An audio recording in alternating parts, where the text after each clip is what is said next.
Alors dans cette vidéo, je vais vous parler de l'héritage, parce que c'est très facile de se faire avoir lors des échanges, et aussi on a du mal à vraiment savoir comment ça fonctionne. Il faut aller un peu lire, un peu gratter partout, donc je vais vous parler un peu de tout ça. Donc dans les héritages, ce qui est important de comprendre, c'est les différents artefacts qu'on met au milieu ici, ceux qui vont avoir un pouvoir. Les autres ici, c'est juste pour le début, c'est juste une histoire de level. Au plus ils sont au level, au plus ils apportent de points d'héritage. Mais ici, les objets, alors comment ça s'appelle? Les couronnes. Les couronnes, elles ont un pouvoir. Ici, on va pouvoir, donc sur les couronnes, on a différents types de pouvoirs. Donc il y a la forêt avec la petite feuille verte, le vent avec le tourbillon bleu, les flammes avec les flammes rouges et la montagne là, ici. Donc il y a deux choses importantes à savoir pour commencer. Les, les forêts, donc la feuille verte, c'est un buff qui va donner un bouclier au début du combat. Le vent, le petit vent bleu, c'est comment on va dire ça, un total de dommages qui va être fait au début du combat. Donc ça, c'est deux pouvoirs qui vont se déclencher si on a ça d'équipé ici. Et ce qui est important de savoir, très important dès le départ, c'est que les flammes, c'est une évolution du vent, et la forêt, et la montagne, c'est une évolution de la forêt. Donc c'est absolument pas équivalent, absolument pas possible normalement d'échanger ces deux-là. Parce que la montagne, c'est un bouclier au début du combat et au quatrième round, quatrième tour je crois, au cinquième tour. Donc ça veut dire que la montagne c'est deux boucliers, quand la forêt c'est un seul. Et c'est exactement pareil pour les flammes, c'est deux dégâts qui sont faits, un au début du combat et un au cinquième tour, alors que le vent c'est juste un seul dégât au début du combat. Donc ça déjà c'est le premier point important pour commencer. Les échanges montagne-feu, ça se fait, parce que c'est équivalent. Les échanges vent-forêt, ça se fait. Mais alors le vent contre les flammes c'est pas équivalent, le vent contre la montagne c'est pas équivalent, etc. Vraiment, le vent et la forêt c'est les débuts du jeu, et les flammes et la montagne c'est l'upgrade. Donc très important de comprendre ça avant de faire un quelconque échange. Alors deuxième point que j'aimerais aborder dans l'héritage, c'est comment les obtenir. Donc ça c'est vraiment pour le début du jeu et pour bien comprendre. Pour obtenir donc, les objets d'héritage que je vous ai montré ici, qui permettent qu'on équipe sur chacune de nos équipes, il faut aller dans les vestiges. Donc, ça se passe ici dans la quête, on a les vestiges, et en fonction du niveau le plus élevé d'équipement d'héritage de votre équipe principale, vous débloquez ou pas l'entrée dans les vestiges. Ce qu'il y a à comprendre, c'est qu'au début du jeu, il faut vraiment se concentrer sur augmenter une seule équipe. Vraiment tout optimiser pour que votre équipe principale ait le maximum de points d'héritage pour débloquer chaque zone. Donc ça se fait au fil du temps. On débloque certaines pièces ici. Dès qu'on les a, on vient dans l'héritage de civilisation et on va faire de la fusion. Donc par exemple ici, voilà, là je peux pas, mais on fusionne 4 éléments violets pour en avoir un orange. Dès qu'on a 4 oranges comme ici, hop, on fait le 3 étoiles, et c'est le maximum dans chaque niveau. Donc les niveaux, si on a réussi à avoir les 4 étoiles ici, les 3 étoiles mais du même niveau, on a assez de notes d'héritage pour passer au niveau suivant, et ainsi de suite. sauf que, chose qu'il faut savoir, des fois on arrive en cours de jeu, en cours de serveur entre guillemets, où ça a un peu commencé, ou alors on n'a pas bien fait ça parce qu'on n'a pas bien compris, et on va aller dans une alliance qui est forte d'un coup et qui est dans une zone un peu trop haute. Alors je dis un peu trop haute parce que les niveaux de vestiges, ils correspondent en fonction de la zone où on se trouve. Donc c'est juste un point que je souhaite aborder parce que ça arrive à des gens et ils se retrouvent bloqués. En fait, si on a pas la possibilité d'avoir son niveau à soi, c'est-à-dire que nous, notre équipe, elle peut faire du rang 3, mais que mon alliance est dans une zone rang 4, eh bien, je ne peux pas faire évoluer. Donc il ne faut pas paniquer, et par contre il faut le faire assez rapidement. Il faut aller dans une alliance qui est dans l'autre zone, faire ces 3 vestiges jusqu'à obtenir assez de points pour pouvoir revenir dans l'alliance qui est dans la bonne zone. Donc ça, il faut bien regarder ici quand vous allez dans les vestiges, si jamais votre équipe n'a pas les points, mais que voilà, on ne voit pas les zones 3, les rangs 3, les rangs 2, les rangs 1, ben à ce moment-là, il faut changer d'alliance. Et là, il faut regarder sur la carte principale. Ici, voilà, là où on est dans la zone de niveau 4, mais ben voilà, il y a des alliances dans les zones d'avant, il y a des alliances encore dans les zones d'avant, et ben il faut essayer de rentrer dans ces alliances-là jusqu'à arriver à avoir l'héritage suffisant pour pouvoir les faire dans la zone et avec la bonne alliance. Donc ça, c'était pour comment obtenir les objets d'héritage et comment les faire évoluer. Donc ça, voilà, je vous ai parlé de la fusion, elle existe aussi sur les couronnes. Je vais vous montrer. On peut fusionner des couronnes. Voilà. Ici. Donc voilà, ça permet, après on peut même faire une couronne encore plus évoluée et les obtenir. Donc ça c'est comment obtenir les objets d'héritage et les faire évoluer. Maintenant je vais aborder un point qui est très très très important dans l'héritage, c'est comment le faire fonctionner. Je pense que beaucoup de monde passe au-dessus de ça et ne fait pas du tout attention à ça, surtout au début du jeu. Alors moi je dois vous avouer que quand je commence le jeu sur un serveur, le principal ma principale préoccupation c'est de faire évoluer la note. Donc j'avance, je fais évoluer, j'essaye d'avoir le maximum. Mais là je vais vous expliquer comment optimiser et bien faire fonctionner chacun des héritages que vous allez équiper sur votre équipe. Donc ce qu'il faut savoir, c'est que sur chaque pièce qu'on obtient ici, on a la possibilité de les améliorer. Alors, bon là je vais le tenter juste pour vous montrer. On peut donc réussir à placer des évolutions pour faire augmenter les notes. Donc, les notes, comment ça se présente? Voilà, sur chaque objet, il y a 4 notes. La formation de charge, la défense tenace, guerre sanglante et discipline militaire. Donc ici, l'amélioration, ça va être de pouvoir donc mettre, voilà, obtenir des nouvelles stats, des stats supplémentaires jusqu'à un maximum. Ici, on voit la limite. Si jamais on l'atteint, ça devient rouge et on peut plus avoir une meilleure note. Donc le but c'est d'essayer d'optimiser ces notes. Donc au début, quand vous n'avez pas assez de notes et qu'il faut juste faire évoluer en rang et aller le plus vite possible, bah, dès que vous avez voilà, non, je ne vais pas remplacer, je continue. Dès que vous avez une note assez importante ici, je vais essayer de la faire évoluer. Voilà, j'ai eu 1,5 au lieu de 1,1, je remplace directement, ça fait évoluer ma note. Donc ça, c'est dans un premier temps. Après, quand vous allez commencer à être bien installé sur le jeu, vous allez devoir vous adapter en fonction des couronnes que vous disposez sur votre équipe. Donc là, je vais vous expliquer et il va falloir bien comprendre.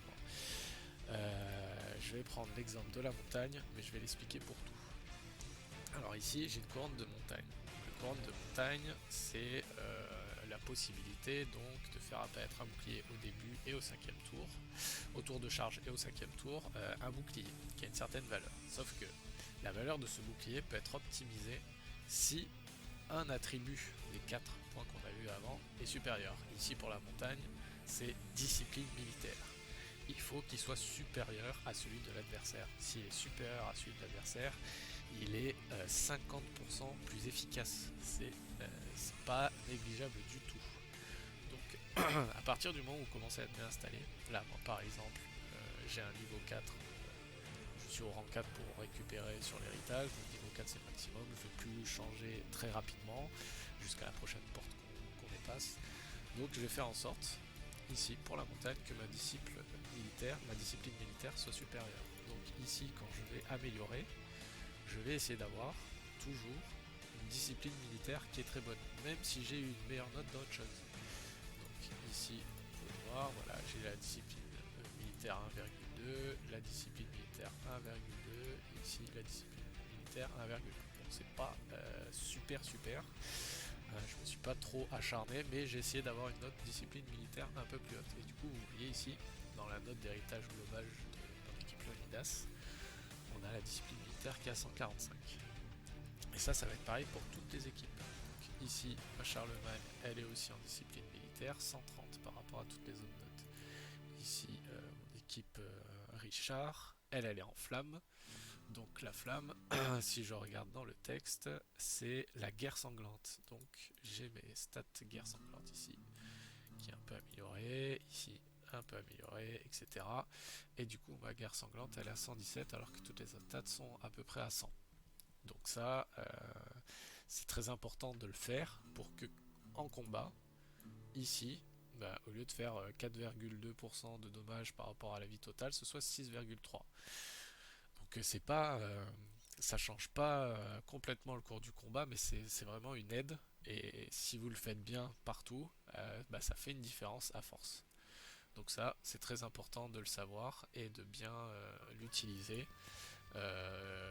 Pour vous dire du coup, la montagne, donc c'est la discipline militaire, les flammes, c'est la guerre sanglante, la stat guerre sanglante qu'il faut augmenter. Et là, j'ai plus d'exemples, donc on va dire ici le vent, c'est formation de charge, et pour la forêt, ça va être défense tenace. Voilà, donc ça c'est des stats en fonction de la couronne que vous mettez qu'il faut augmenter sur les autres objets. Dernier point que je vais aborder sur l'héritage, qui est à savoir, donc c'est ici, on va voir si je fais améliorer, voilà, il y a un troisième point ici, déverrouillé, après l'éveil, le réveil de l'objet. Donc ça, ici, il va falloir renforcer l'objet. Donc ça, je vous conseille de le faire vraiment à toute fin. Enfin, pas à toute fin, mais une fois que vous avez bien, fait up toutes vos équipes, parce que ça va, qu'on s'appelle, demander, vous voyez, pour avoir les objets 2 étoiles, alors je vais le faire sur la plus grosse équipe, voilà, pour avoir les objets 2 étoiles, 3 étoiles, il faut 4 objets 2 étoiles. Donc ça, c'est pour les construire. Et pour les faire évoluer, il va falloir la même chose. Donc si vous les consommez toutes tout de suite, vos autres équipes, elles vont être un peu lésées. Donc ça, c'est à vous de voir. Et voilà, là, moi, je suis en position de pouvoir le faire, donc je vais le faire en direct live. Ici, je veux renforcer celle-là, donc je vais faire renforcer. Ici, je vais avoir besoin de 2 étoiles de niveau 4, mais je vais pas le faire en fait, parce que j'ai mes équipes qui sont pas encore toutes 4 étoiles. Par contre, elles sont presque toutes 3 étoiles. Et en droppant des 4 étoiles, elles sont pratiquement toutes niveau 3. Et comme je vais dropper encore des niveaux 4, je sais que les niveaux 3 vont descendre. Donc ça, je peux les utiliser. Donc on va le faire sur la Charlemagne. Ici, j'ai niveau 3. Si je l'améliore, voilà, il faut la faire évoluer. Donc je vais faire renforcer. Ici, je vais vouloir utiliser, voilà. Là, j'en ai beaucoup, j'en ai 7. J'aurais pu construire des 3 étoiles de niveau 3. Et je ne l'ai pas fait parce que je veux pouvoir faire évoluer maintenant. Mais c'est dans un second temps. Pour moi, il faut déjà que vos équipes elles soient bien équipées avant d'aller chercher le réveil. ici. Je le rajoute. Voilà. Donc ça, je pense que en fonction de ce que je mets, peut-être que ça change la stat. Pas du tout. Voilà, ça fait de la défense tenace. Je renforce. Voilà, donc là, j'ai amélioré encore un peu plus ma stat. Maintenant, ça va pas débloquer. Alors, je pensais que c'était ça. Autant pour moi. Bon, bah il y a ça déjà, à savoir. Le fait de pouvoir donc maximiser les stats sur un objet. Par contre, je peux pas l'éveiller. L'éveiller, ça va être autre part. Alors, le réveil d'héritage. Ok, donc ça sera peut-être dans un autre temps. Mais bon, sachez-le. Ici, voilà, on peut encore améliorer les stats de base. Ici, c'est les effets de set, donc c'est des stats en plus. Donc, je vais le renforcer en prenant lui. Alors, est-ce que je peux avoir formation de charge, formation de charge. Si je fais ça, non, ça va juste augmenter la stat qu'il y avait ici. Elle va être un peu meilleure. Donc là, je la renforce et voilà. Je ferai un petit complément de vidéo sur cette partie-là pour avoir le réveil d'héritage. Donc voilà, c'est tout pour l'héritage. J'espère avoir été clair et pas trop fouillis. Pour en revenir à la partie ici où on voyait donc la possibilité d'éveil des objets d'héritage, bon, de ce que j'ai lu, en fait le réveil d'héritage, ça se passe ici. Voilà. Donc c'est des choses qui sont obtenues à chasse au trésor des ruines, des âmes éveillées. Donc c'est quelque chose que l'on n'a pas encore eu, ou alors il faut peut-être payer pour en obtenir. Donc je peux pas encore en parler. Mais bon, déjà que vous compreniez ici, donc quand on parle comment acquérir des objets, donc il y a la partie échange. Donc c'était la vidéo, elle était surtout faite pour ça, pour vous expliquer. Donc voilà, par exemple ici on a un échange. Si on lui donne de la flamme, lui il nous donne de la forêt. Sauf que la flamme c'est 2 fois du dégât et la forêt c'est 1 fois du bouclier. Donc ce qu'il faut comprendre, c'est qu'au début du jeu, on peut se permettre d'échanger un peu n'importe quoi parce qu'on veut augmenter la note. Par exemple, on a 3 fois cet objet-là, il nous en manque un, bon bah on est prêt à céder un meilleur objet pour l'obtenir et faire notre set. Par contre, une fois qu'on essaye d'optimiser, de vraiment avoir les meilleures stats, les flammes ou la montagne, la forêt et le vent, c'est des downgrades. On ne va pas focus, vous voyez. Tous les gens essayent d'échanger un truc meilleur avec un truc moins bon. Donc ne vous faites pas avoir, sauf au début, c'est-à-dire que volontairement vous essayez d'avoir 3 fois le vent, 4 fois le vent ou 4 fois la forêt, donc à ce moment-là, bon, vous pouvez y aller. Vous savez que de toute façon vous allez passer au rang supérieur et que du coup le rang inférieur va devenir obsolète, donc vous pouvez y aller. Ici on a un échange qui est équitable, donc il veut du vent contre la forêt, donc ça c'est équitable. Mais pour tout le reste que vous voyez ici, c'est pas vraiment équitable. Ah bah là voilà, un qui m'intéresse moi ici, si je dis pas de bêtises. Hop, je vais vérifier et je vais le faire en direct live. Donc, ah non, j'ai 2 feux, ça me ferait 2 feux, une forêt. Tac, tac, ici. J'ai pas le feu. De toute façon, personnellement, je préfère avoir du bouclier, donc on va partir sur ça. Ça peut l'aider, et moi ça me convient. Hop. Donc voilà, là j'ai fait un échange, et ça va me permettre d'avoir un peu plus. Ah bah voilà, ici, ah non, c'est le 3. Ok. Donc voilà, ne vous faites pas avoir avec les échanges. Il faut que ce soit équitable quand vous commencez à essayer de chercher les bonnes stats et avoir vraiment de l'objet, des équipements et optimiser vos équipes au mieux. Voilà, c'était tout pour moi. C'était Automatics pour Era of Conquest et les héritages. A bientôt. Au revoir et n'hésitez pas à laisser un commentaire, à poser des questions, j'y répondrai et j'essaierai aussi de faire bientôt d'autres vidéos, donc j'avais dit sur les compétences, sur d'autres choses. Là ça me semblait important parce que je vois trop souvent des échanges qui sont pas équitables. Voilà.